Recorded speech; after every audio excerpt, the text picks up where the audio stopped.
चीर सदा वेहन सामुहा आशिक उतर हीर तछा ॾेई तन खे साड़ियाऊं शरीर हुजे फना थिया फ़क़ीर हलो तकिया पसूं तिन जा। अस्सलाम वालेकुम।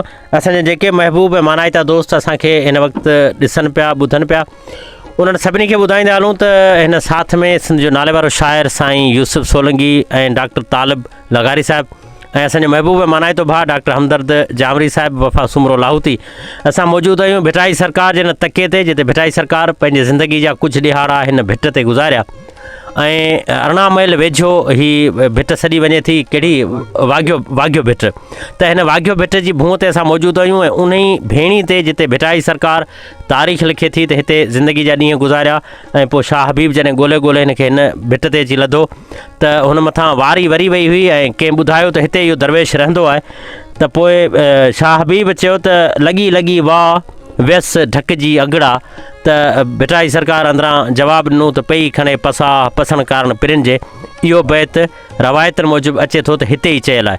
वधीक असां माइक्रोफोन साईं यूसुफ जे हवाले कंदासीं कोई लम्हा तव्हां सां मुखातिबु थींदो ऐं पोइ वठूं था मोकल तव्हां खां।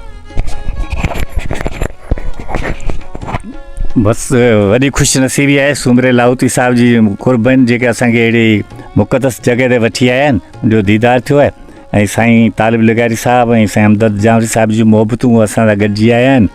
भिटाई साहिब जो हिकिड़ो बैत आहे त जासी आहिनि ओताकुन में तासी साणनि ओर जासी आहिनि ओताकुन में तासी साणनि ओर हुजे विया हिंगलोर त पोइ कर में मिलंदई कापड़े। महिरबानी। अॼु न ओताकुन में तालिब तंवारीन आदेसी उथी विया मढ़ियूं मूं मारीन जे जीअ खे जियारीन से लाहौती लॾे विया ऐं साईं लाहौती बि असां सां गॾु आहे ऐं आउं माइक ॾींदुसि असांजे महबूब मानाइते भाउ ऐं सिंध जे नाले वारे शाइर साईं हमदर्द जावरी साहिब खे तव्हां सां मुखातिबु थिए। जी साईं। साईं सदाई करी मथे सिंध सुकार साईं सदाई करी मथे सिंध सुकार दोस्त मिठा दिलदार आलम सबाबाद करी। लख एहसान महिरबानियूं प्यारे भाउ बशीर ओडेजो साईं बहितरीन शाइर मोहम्मद यूसुफ सोलंगी ऐं डॉक्टर तालिब लगारी सां गॾिजी अॼु लतीफ़ जे तकिए ते वाघियूं भिट ते पहुता आहियूं ऐं हिकिड़ो तारीख़ी मकान आहे जिते लतीफ़ सरकार कुझु ॾींहं हिते अची रहिया हुया ऐं उन तकिए ते असां मौजूदु आहियूं। समूरी सिंध खे असां सलाम था कयूं हिन तकिए तां ऐं प्यारनि दोस्तनि खे ऐं वफ़ा सुमरो लाहौती जेको आहे हिकिड़ो बहितरीनु दोस्त असां सां गॾु आहे हुनजो नालो बि ज़रूरु वठिजे छो त असां हीअ जे साईं बशीर ओडेजो आहे या जेके बि दोस्त ईंदा आहिनि परे परे खां उन्हनि जी मुलाक़ात कराईंदो रहंदो आहे ऐं हिकिड़ी पुल जी हैसियत रखे थो। महिरबानियूं। बिल्कुलु हिकिड़ी पुल न बल्कि हिकिड़ी दिलि जी बि हैसियत रखे थो। पुल कॾहिं कॾहिं टुटी बि वेंदी आहे ऐं दिलि बीह रहंदी आहे पर हीअ इन खां वञा हिन जो मान मर्तबो मथे आहे। साईं तालिब लगारी साईं तव्हां कुझु ॿुधाईंदो?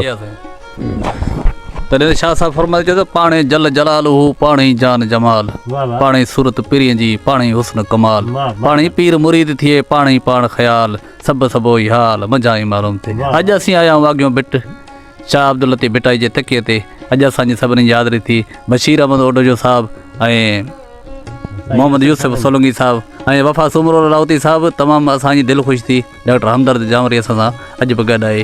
वॾी महिरबानी सर।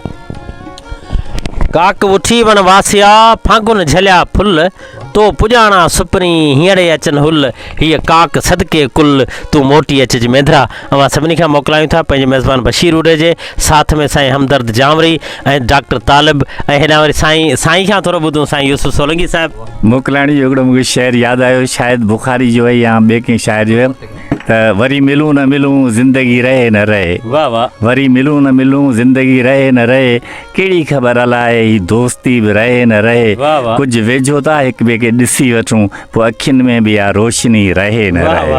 महिरबानी।